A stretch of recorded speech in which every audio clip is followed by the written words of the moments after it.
Hi friends, ಹೇಗಿದ್ದೀರಾ? ಈ ದೇಶದಲ್ಲಿ ಜನಸಂಖ್ಯೆ ಕಡಿಮೆ, ಆದರೆ ಕ್ರೂರ ಮೃಗಗಳು ಹೆಚ್ಚು. ಈ ದೇಶ ವಜ್ರ ಸಂಪತ್ತಿಗೆ ಹೆಸರುವಾಸಿ, ಬೆಲೆ ಬಾಳುವ ಖನಿಜ ಸಂಪತ್ತಿಗೆ ಪ್ರಖ್ಯಾತಿ. ಈ ವಿಶ್ವದಲ್ಲಿರುವ ಎಲ್ಲಾ ರೀತಿಯ ಪ್ರಾಣಿಗಳು ಈ ದೇಶದ ಕಾಡುಗಳಲ್ಲಿ ಕಂಡು ಬರ್ತವೆ. ಡಿಸ್ಕವರಿ ಚಾನೆಲ್ ಅವರು ಹಗಲು ರಾತ್ರಿ ಈ ಕಾಡುಗಳಲ್ಲಿ ಕ್ಯಾಮೆರಾ ಹಿಡ್ಕೊಂಡು ಸುತ್ತಾಡ್ತಿರ್ತಾರೆ.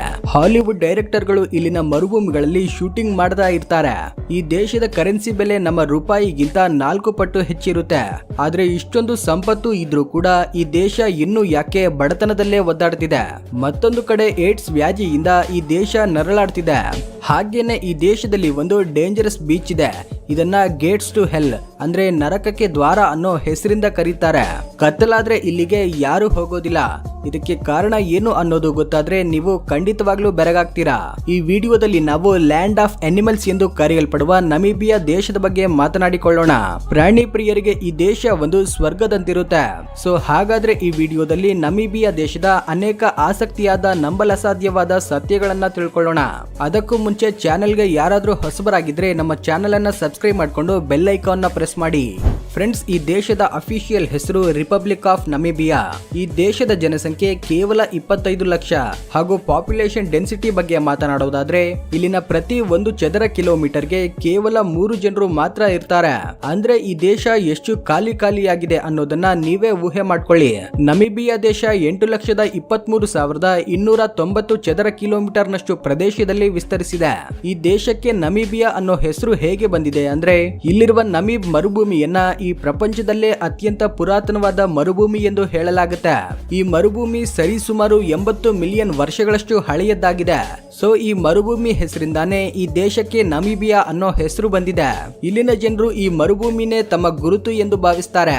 ಈ ದೇಶದಲ್ಲಿ ಕಡಿಮೆ ಜನಸಂಖ್ಯೆ ಇರೋದ್ರಿಂದ ಇಲ್ಲಿ ಕಾಡು ಮೃಗಗಳ ಸೈನ್ಯನೇ ಇರುತ್ತೆ.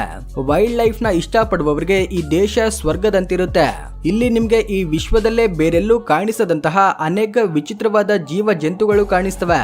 ಇದೇ ಕಾರಣದಿಂದ ವೈಲ್ಡ್ ಲೈಫ್ ಚಾನೆಲ್ ಅವರು ಈ ದೇಶದಲ್ಲಿ ಬೀಡು ಬಿಟ್ಟಿರ್ತಾರೆ. ಫ್ರೆಂಡ್ಸ್, ನೀವೆನ್ನಾದ್ರೂ ಕೋಲಮನ್ನಾಸ್ ಕುಪ್ಪೆ ಅನ್ನೋ ಹೆಸರನ್ನ ಕೇಳಿದ್ದೀರಾ? ಒಂದು ಕಾಲದಲ್ಲಿ ಈ ಸಿಟಿ ತುಂಬಾ ಬಿಸಿ ಆಗಿರ್ತಿತ್ತು.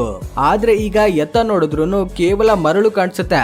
ಈ ನಗರದಲ್ಲಿರುವ ಒಂದು ಆಸ್ಪತ್ರೆಯಲ್ಲಿ ವಿಶ್ವದಲ್ಲೇ ಮೊಟ್ಟ ಮೊದಲ ಎಕ್ಸ್ರೇ ಮಷಿನ್ ನ ಬಳಸಲಾಗಿತ್ತು. ಆದ್ರೆ ಇದು ಈಗ ಒಂದು ಟೂರಿಸ್ಟ್ ಹಾಸ್ಪಿಟಲ್ ಆಗಿ ಬದಲಾಗಿ ಪೂರ್ತಿ ಮರಳಿಂದ ತುಂಬಿ ಹೋಗಿದೆ. ಈ ರೀತಿ ಬದಲಾಗೋದಕ್ಕೆ ಕಾರಣವೇನೆಂದ್ರೆ ವಾಸ್ತವವಾಗಿ ಒಂದು ಕಾಲದಲ್ಲಿ ಜರ್ಮನ್ನರು ಇಲ್ಲಿ ಡೈಮಂಡ್ಸ್ ನ ಅಗೆದು ತೆಗೆಯುತ್ತಿದ್ರು. ಇಲ್ಲಿ ಕೆಲಸ ಮಾಡಲು ಬಂದ ಕಾರ್ಮಿಕರಿಗೋಸ್ಕರ ಇಲ್ಲಿ ಮನೆ, ಆಸ್ಪತ್ರೆ, ರೈಲು ಸೌಲಭ್ಯ ಹೀಗೆ ಎಲ್ಲಾ ರೀತಿಯ ಫೆಸಿಲಿಟಿಗಳಿಂದ ಒಂದು ದೊಡ್ಡ ಸಿಟಿಯನ್ನೇ ಏರ್ಪಡಿಸಿರ್ತಾರೆ. ಆದ್ರೆ 1920ಕ್ಕೆಲ್ಲ ಇಲ್ಲಿ ವಜ್ರ ಸಂಪತ್ತು ಪೂರ್ತಿಯಾಗಿ ಖಾಲಿಯಾಗಿದ್ದರಿಂದ ಆ ಮೈನ್ಸ್ ಅಲ್ಲಿ ಕೆಲಸ ಮಾಡ್ತಿದ್ದ ಕಾರ್ಮಿಕರು ನಿಧಾನವಾಗಿ ಈ ಊರನ್ನ ಬಿಟ್ಟು ಹೋಗಲು ಪ್ರಾರಂಭಿಸ್ತಾರೆ. ಆಗಿನ ಕಾಲದಲ್ಲಿ ಇದು ವಿಶ್ವದಲ್ಲೇ ರಿಚೆಸ್ಟ್ ಸಿಟಿಗಳಲ್ಲಿ ಒಂದಾಗಿತ್ತು. ನಂತರ ಮನುಷ್ಯರು ಯಾರು ಇಲ್ಲದೆ ಇದ್ದಿದ್ದರಿಂದ ಅವರ ನಿವಾಸ ಸ್ಥಳಗಳೆಲ್ಲ ಕೂಡ ಮರಳಿಂದ ತುಂಬಿ ಹೋಗಿ ಮಾನವ ಸಂಚಾರವಿಲ್ಲದ ಗೋಸ್ಟ್ ಸಿಟಿಯಾಗಿ ಬದಲಾಗುತ್ತೆ. ಪ್ರಸ್ತುತ ಈ ಪ್ರದೇಶ ಪ್ರವಾಸಿ ತಾಣವಾಗಿ ಬದಲಾಗಿದೆ. ಇಲ್ಲಿ ಹೆರೆರೋ ಅನ್ನೋ ಬುಡಕಟ್ಟು ಜನಾಂಗವಿದೆ. ಒಂದು ಕಾಲದಲ್ಲಿ ಈ ಪ್ರದೇಶವನ್ನ ಜರ್ಮನಿಯವರು ಪರಿಪಾಲಿಸುತ್ತಾ ಇದ್ದರಿಂದ ಇಲ್ಲಿನ ಜನರು ಇಂದಿಗೂ ಕೂಡ ಜಪಾನ್ ಡ್ರೆಸ್ ಅಲ್ಲೇ ಕಾಣಿಸ್ತಾರೆ. ಈ ಹೆರೆರೋ ಬುಡಕಟ್ಟು ಜನಾಂಗದವರು ಇಂದಿಗೂ ಕೂಡ ಜರ್ಮನ್ನರನ್ನ ಒಳ್ಳೆಯವರೆಂದೇ ಭಾವಿಸ್ತಾರೆ. ಆದ್ರೆ ಇದೇ ಜರ್ಮನ್ನರು 1905ರಲ್ಲಿ ಸರಿಸುಮಾರು 65,000 ಹೆರೆರೋ ಬುಡಕಟ್ಟು ಜನಾಂಗಕ್ಕೆ ಸೇರಿದ ಮನುಷ್ಯರನ್ನ ದಾರುಣವಾಗಿ ಕೊಂದು ಹಾಕಿರ್ತಾರೆ. ಈ ಮಾರಣ ಹೋಮಕ್ಕೆ ಸ್ಪಂದಿಸುತ್ತಾ 2004ರಲ್ಲಿ ಜರ್ಮನಿ ಸರ್ಕಾರ ಇಲ್ಲಿನ ಪ್ರಜೆಗಳಿಗೆ ಕ್ಷಮೆ ಕೋರಿತು. ಫ್ರೆಂಡ್ಸ್, ನಿಮ್ಗೆ ಮತ್ತೊಂದು ಆಶ್ಚರ್ಯಗೊಳಿಸೋ ವಿಷಯ ಗೊತ್ತಾ? 1990ರಲ್ಲಿ ಸೌತ್ ಆಫ್ರಿಕಾ ಇವರಿಗೆ ಸ್ವತಂತ್ರವನ್ನ ಕೊಡುತ್ತೆ. ಆದ್ರೆ ಇಂದಿಗೂ ಕೂಡ ಇವರ ಮಧ್ಯೆ ಒಳ್ಳೆಯ ಸಂಬಂಧವಿಲ್ಲ. ಸ್ಕೆಲಿಟನ್ ಗೋಸ್ಟ್ ಅನ್ನೋ ಈ ಪ್ರದೇಶದಲ್ಲಿ ಸಮುದ್ರದ ಅಲೆಗಳು ನಮೀಬಿಯಾದ ಮರಳಿನೊಂದಿಗೆ ಸೇರ್ತವೆ. ಈ ಪ್ರಾಂತದಲ್ಲಿ ಅನೇಕ ಮೂಳೆಗಳು ಹಾಗೂ ತಲೆ ಬುರುಡೆಗಳು ಕಾಣಿಸ್ತವೆ. ನಂಬೋದಕ್ಕೆ ಅಸಾಧ್ಯ ಆದ್ರೂ ಕೂಡ ಇದು ಸತ್ಯ. ಇದು ತುಂಬಾ ಭಯಂಕರವಾದ ಪ್ರದೇಶ. ಮರಳನ್ನ ದಾಟಿ ಸಮುದ್ರದ ಸಮೀಪಕ್ಕೆ ಹೋಗ್ತಿದ್ದಂತೆ ನಾವು ಯಾವುದೋ ಬೇರೆ ಗ್ರಹದಲ್ಲಿ ಇದ್ದಂತಹ ಅನುಭವ ಆಗುತ್ತಂತೆ. ಪೋರ್ಚುಗೀಸ್ ನಾವಿಕರು ಈ ಪ್ರದೇಶವನ್ನ ಗೇಟ್ ಆಫ್ ಹೆಲ್ ಅಂದ್ರೆ ನರಕಕ್ಕೆ ದ್ವಾರ ಅಂತ ಕರೀತಿದ್ರು. ಈ ಸ್ಕೆಲಿಟನ್ ಗೋಸ್ಟ್ ಹತ್ರ ಅನೇಕ ವರ್ಷಗಳಿಂದ ಅಲ್ಲೇ ಪಾಳು ಬಿದ್ದಿರುವ ಶಿಪ್ ಗಳು ಕಾಣಿಸ್ತವೆ. ಈ ಶಿಪ್ ಗಳನ್ನ ಇಲ್ಲಿನ ಜನರು ಹಾಂಟೆಡ್ ಶಿಪ್ಸ್ ಅಂತ ಭಾವಿಸ್ತಾರೆ. ಹಾಗೂ ಇಲ್ಲಿ ಅನೇಕ ಪ್ಯಾರಾನಾರ್ಮಲ್ ಆಕ್ಟಿವಿಟೀಸ್ ನಡೆಯುತ್ತವಂತೆ. ಒಂದು ಕಾಲದಲ್ಲಿ ಅನೇಕ ಗುಲಾಮರು ಈ ಪ್ರದೇಶದಲ್ಲಿ ಕೊಲ್ಲಲ್ಪಟ್ಟಿದ್ದಾರೆ.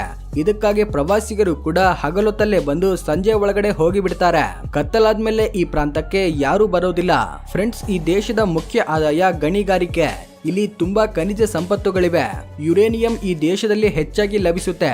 ಯುರೇನಿಯಂ ಪ್ರೊಡಕ್ಷನ್ ಅಲ್ಲಿ ನಮಿಬಿಯಾ ಈ ಪ್ರಪಂಚದಲ್ಲೇ 5ನೇ ಸ್ಥಾನದಲ್ಲಿದೆ. ಇಲ್ಲಿನ ಇತೋಷಾ ನ್ಯಾಷನಲ್ ಪಾರ್ಕ್ ಅಲ್ಲಿ ಈ ವಿಶ್ವದಲ್ಲಿರುವಂತಹ ಎಲ್ಲಾ ಬಗೆಯ ಜೀವ ಜಂತುಗಳು ಕಾಣಿಸ್ತವೆ.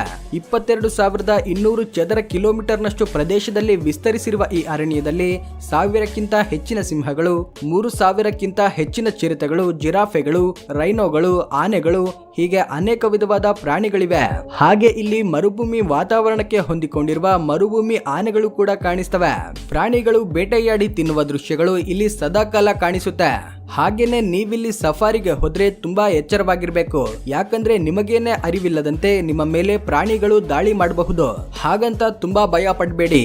ಇಲ್ಲಿ ನಿಮ್ಮಂತೇನೆ ತುಂಬಾ ಪ್ರವಾಸಿಗರು ಇರ್ತಾರೆ. ಫ್ರೆಂಡ್ಸ್, ನಮಿಬಿಯಾದ ರಾಜಧಾನಿ ವಿಂಡ್ ಹೋಕ್. ಆದ್ರೆ ಈ ನಗರದಲ್ಲಿನ ರಸ್ತೆಗಳ ಹೆಸರು ತುಂಬಾ ವಿಚಿತ್ರವಾಗಿರ್ತವೆ. ಕಮ್ಯುನಿಸ್ಟ್ ಅಧ್ಯಕ್ಷರು ವಿವಾದಾತ್ಮಕ ಆಫ್ರಿಕಾ ದೇಶಗಳ ಪ್ರೆಸಿಡೆಂಟರ ಹೆಸರುಗಳನ್ನ ಇಲ್ಲಿನ ರಸ್ತೆಗಳಿಗೆ ಇಟ್ಟಿದ್ದಾರೆ. ಈ ದೇಶದ ರಾಜಧಾನಿಯಿಂದ ಒಂದು ಸೂಪರ್ ಕೂಲ್ ಟ್ರೈನ್ ಪ್ರಯಾಣಿಸುತ್ತೆ. ಇದನ್ನ ವಿಶ್ವದಲ್ಲಿರುವ ಟಾಪ್ ಲಕ್ಸುರಿ ಟ್ರೈನ್ ಗಳಲ್ಲಿ ಒಂದು ಎಂದು ಹೇಳಲಾಗುತ್ತೆ. ಇದರ ಹೆಸರು ದಿ ಡೆಸರ್ಟ್ ಎಕ್ಸ್ಪ್ರೆಸ್. ಈ ಟ್ರೈನ್ ಅಲ್ಲಿ ಪ್ರಯಾಣಿಸುವವರಿಗೆ ಒಂದು 5 ಸ್ಟಾರ್ ಹೋಟೆಲ್ ಅಲ್ಲಿ ಇದ್ದಂತಹ ಅನುಭವ ಆಗುತ್ತೆ.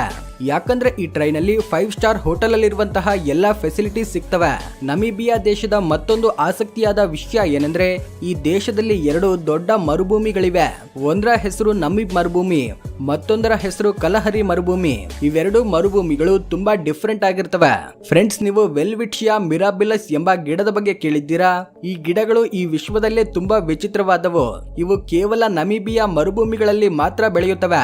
ಶಾಕಿಂಗ್ ವಿಷಯ ಏನಂದ್ರೆ ಈ ಗಿಡಗಳು 2000ದಿಂದ 3000 ವರ್ಷಗಳವರೆಗೂ ಜೀವಿಸ್ತವೆ. ಫ್ರೆಂಡ್ಸ್, ಒಂದು ದೇಶದಲ್ಲಿ ಎಷ್ಟೇ ಖನಿಜ ಸಂಪತ್ತುಗಳಿದ್ರೂ ಕೂಡ ಆಡಳಿತ ನಡೆಸುವವರು ಭ್ರಷ್ಟರಾಗಿದ್ರೆ ಎಷ್ಟೇ ಶ್ರೀಮಂತ ದೇಶ ಆದ್ರೂ ಕೂಡ ದಿವಾಳಿಯಾಗುತ್ತೆ. ಜನರು ಹಸಿವಿನಿಂದ ಸಾಯಬೇಕಾಗುತ್ತೆ. ಇಲ್ಲಿ ಡೈಮಂಡ್ ಗಳನ್ನ ಮಾರಿದಾಗ ಬಂದ ಹಣವನ್ನ ಜನರಿಗಾಗಿ, ದೇಶದ ಅಭಿವೃದ್ಧಿಗಾಗಿ ಖರ್ಚು ಮಾಡಿದ್ರೆ ಈ ದೇಶ ಅಭಿವೃದ್ಧಿ ಆಗ್ತಿತ್ತು. ಆದ್ರೆ ಅದನ್ನ ರಾಜಕೀಯ ನಾಯಕರು ತಮ್ಮ ಜೇಬಲ್ಲಿ ಇಟ್ಕೊಂಡಿದ್ದಾರೆ. ಇದರಿಂದ ಈ ದೇಶದಲ್ಲಿ ಎಷ್ಟೇ ಸಂಪತ್ತು ಇದ್ರೂ ಕೂಡ ಅದರಿಂದ ಜನರಿಗೆ ಉಪಯೋಗವಾಗ್ತಿಲ್ಲ. ಈ ದೇಶದಲ್ಲಿ ಸರಿಯಾದ ಆಸ್ಪತ್ರೆಗಳು, ಶಾಲಾ ಕಾಲೇಜುಗಳು, ರಸ್ತೆಗಳು ಇರೋದಿಲ್ಲ ಮತ್ತು ದರೋಡೆಗಳು, ಸುಲಿಗೆಗಳ ಕಾರಣದಿಂದ ಈ ದೇಶದಲ್ಲಿನ ಜನರು ನರಕವನ್ನ ಅನುಭವಿಸುತ್ತಿದ್ದಾರೆ. ಇಂದಲ್ಲ ನಾಳೆ ಈ ದೇಶಕ್ಕೆ ಒಳ್ಳೆಯ ನಾಯಕ ಸಿಕ್ಕು ಈ ದೇಶ ಅಭಿವೃದ್ಧಿಯಾಗಲಿ ಎಂದು ಆಶಿಸೋಣ. ನೋಡಿದ್ರಲ್ವಾ ಫ್ರೆಂಡ್ಸ್, ನಮಿಬಿಯಾ ದೇಶದ ಆಸಕ್ತಿಯಾದ ವಿಷಯಗಳನ್ನ.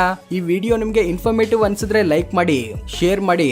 ಇಂತಹ ಆಸಕ್ತಿಯಾದ ವಿಡಿಯೋಗಳಿಗೋಸ್ಕರ ನಮ್ಮ ಚಾನೆಲ್ ನ ಸಬ್ಸ್ಕ್ರೈಬ್ ಆಗಿ. Thank you for watching.